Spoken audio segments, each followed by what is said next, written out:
Hello everyone, welcome to Creatively Becoming Different with me, William Fraser. Now before I get on with this actual video, I have some updates for everyone. Like, myself and Matt Lives in a Box are no longer together, we left amicably. And I'm now in the middle of my revision, as you might have noticed from the last video, so I do apologise if I'm not updating often enough, and my blog is getting updated more often than this is, so if you go on to Creatively Becoming Different, you'll see the blog itself. Right, to get on with the video. Now, as some of you know, I'm very much openly gay, as I've just spoken about my ex-boyfriend Matt Lives in a Box. I really get irritated with all these people who are against equal marriage and whatnot. Now, I'm very conservative when it comes to language and things like that. I like to see language being kept the same, so I hate the redefinition of words quite often. But there comes a time where you have to let language evolve, and what really has caused me to make this video is something riled me up this morning when I read it in the news, and that is a quote reading that this redefinition of marriage will redefine marriage for everyone, and everyone who is married, their marriage will change. And I'm somehow lost as to grapple how this is going to happen, how marriage is just going to all of a sudden change. I understand that English will change the definition of the word. Definitions change all the time. Let's look at the word gay, for example. Gay, at one point I could go, oh, the man of the house is gay today. And that didn't mean at all that he was, anyway inclined to have fun with a man more than with a woman. It genuinely just meant happiness.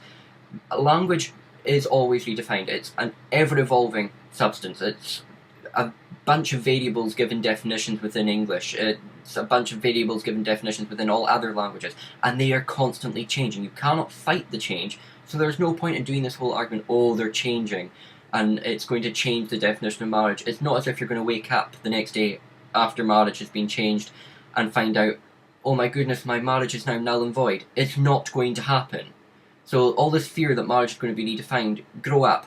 Stop being so conservative. There is no way to progress through the earth properly without language evolving as well. Either that, or do you really believe language was just given to us as it is now on day dot of day one, and all of a sudden we had language in the same way as we do now? That's impossible. Language is always evolving. Just because I decided I would do a rant video, and if you've read one of my blog posts, I'm gay, I'm a Christian, why judge me?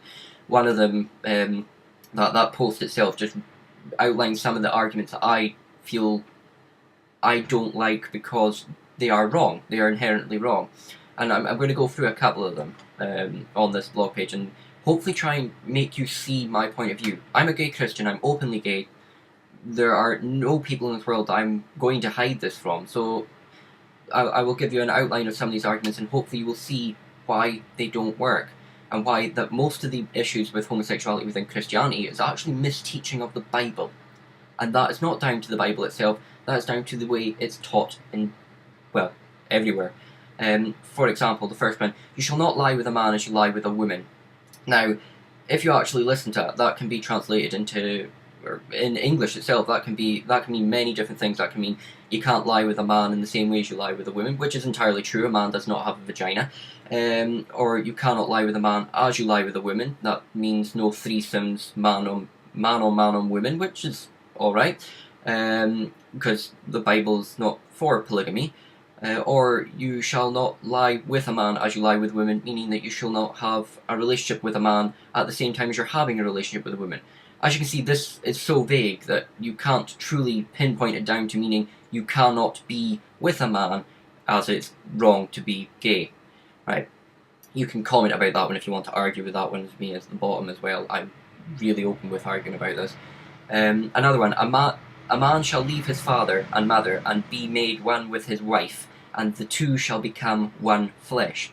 Now, the big issue with this one is how the sentence originally was written in the original text.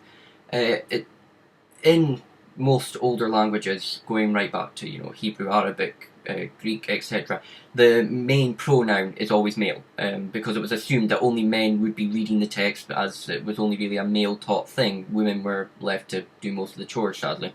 Not that I'm sexist. The big issue with the word wife is that in English, when it was translated over to English, we gave it the gendered pronoun. It initially, most likely going by common history of languages, would have actually been an either gender-inspecific pronoun or a male pronoun, because of the way pronouns actually existed back then. So this whole "you should be with a wife" and saying that it's the only way to go forward with love is wrong. It doesn't work. So if you want to argue that one, feel free at the bottom. Here's another one. This one's by Paul, one in Paul's letters. God has given people who worship false gods up to shameful passion. The women have exchanged natural intercourse for unnatural, and their men in turn, giving up natural relations with women, burned with lust for one another, males believe in indecently with male. Try that again. Males behave indecently with males and pay in their own persons the fitting wage of such perversions.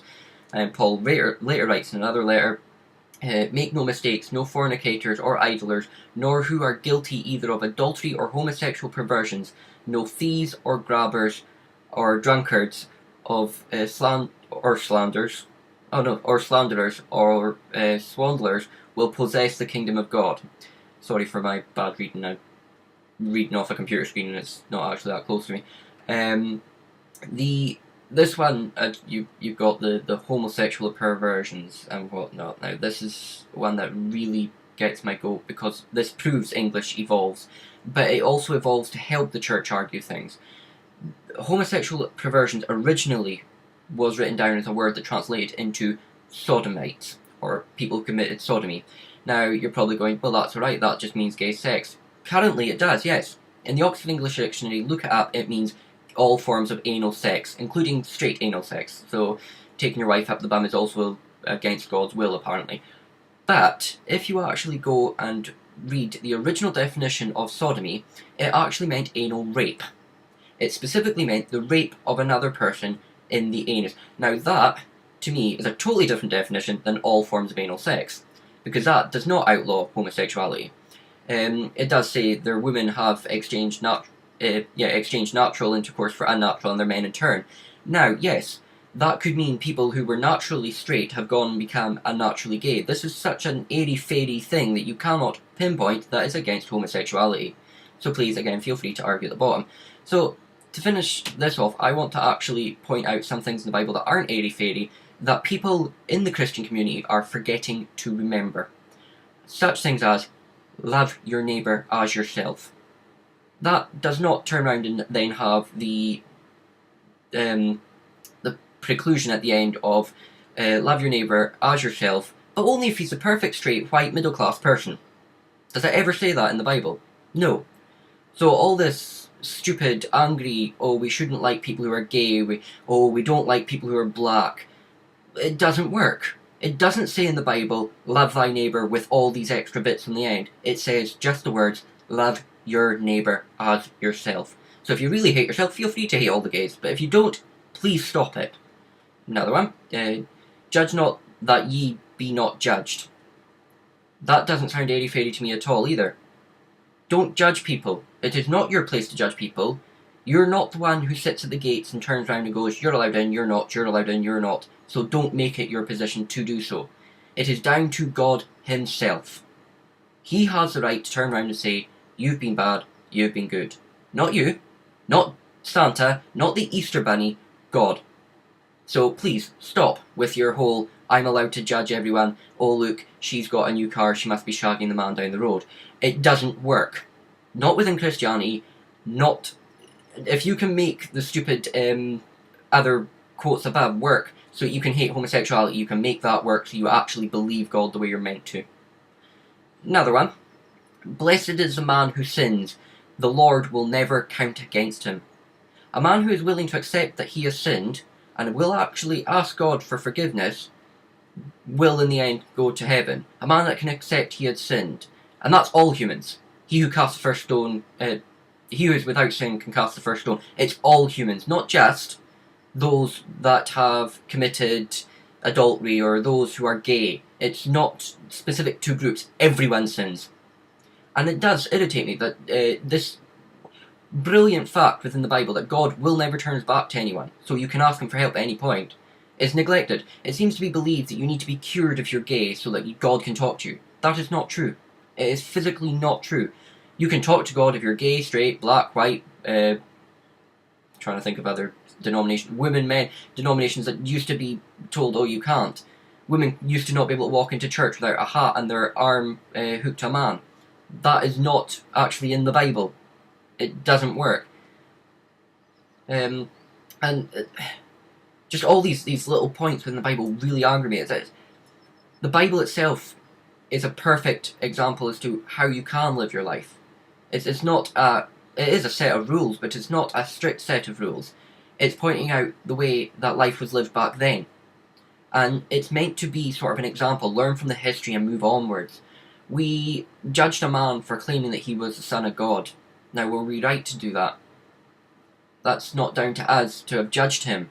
That is meant to be proof to us that we should not be judging. I do agree that maybe someone who murders should be judged in the sense of put to prison to prevent other murders happening.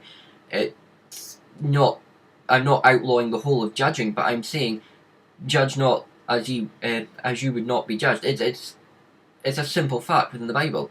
Some of us are given that authority within society to judge people, to sentence them to prison and whatnot. That is a very special gift to them, so that they can decide the fate of someone. And they do take it seriously. You ask a judge how he feels at the end of a workday. He has taken his job or her job very seriously. They don't do it lightly. Not like you, who may stand at your fence and notice that someone's walking past in a skimpy shirt, shorts, and you think, oh my goodness, that's too short for life. It's not down to you to judge that. Let people live as they will. Being a gay man, I quite often find that people back themselves against a wall, and I find it hilarious. But why? Quite often I don't find them attractive at all. But I'm not going to stand up behind you and rape you, which the original, definition of sodomy might suggest. I'm not going to rape you. I am probably going to have an interesting conversation with you, as I find most people do have interesting conversations with me. We'll either end up arguing about something, but it will always be an interesting conversation. So I ask you this before I leave. 1, can you really deny the right of love to another person? And 2, should you deny me the right to marry my partner? And feel free to comment below and whatnot. I will be putting in the comments the actual I'm gay, I'm a Christian, why judge me blog post, so you can read that for yourselves and understand where all my references have come from and whatnot. So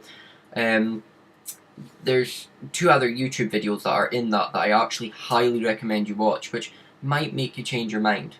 And there are quite a few brilliant YouTube videos around as to the pain that people actually suffer. There's a brilliant one done about children recently of where they switch the roles of straight and gay, and they have a young girl who finds out that she's straight in it and she loves this boy, and she's deemed a breeder, and they use this as a sort of slang derogatory term, which is exactly what homosexuality has become. It's what gay has become.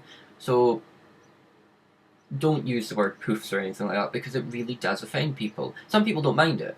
I get offended because it's been used against me as a bullying tactic in the past. So, yeah.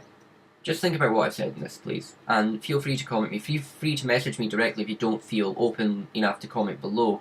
I would point out that I do study the Bible a lot, and I do know my references in the Bible quite a bit. So if you think you know more than me, or think you're that I've got something wrong, please tell me, and I will go and read it up again and give you references as to where you can actually find these things within the Bible. So, thank you very much, and I hope you enjoyed this video. I hope I haven't ranted too much, and I hope you've actually got to this point 14 minutes in. Thank you for listening to my rant, and I hope to see you next time in another video. Please like and share this, and tell your gay friends it's alright. Don't let them think that they're genuinely the bottom of society. They're not. I thought for years that I was the bottom of society and there was something wrong with me, and I will never let that happen again. So, thank you very much, and love you all.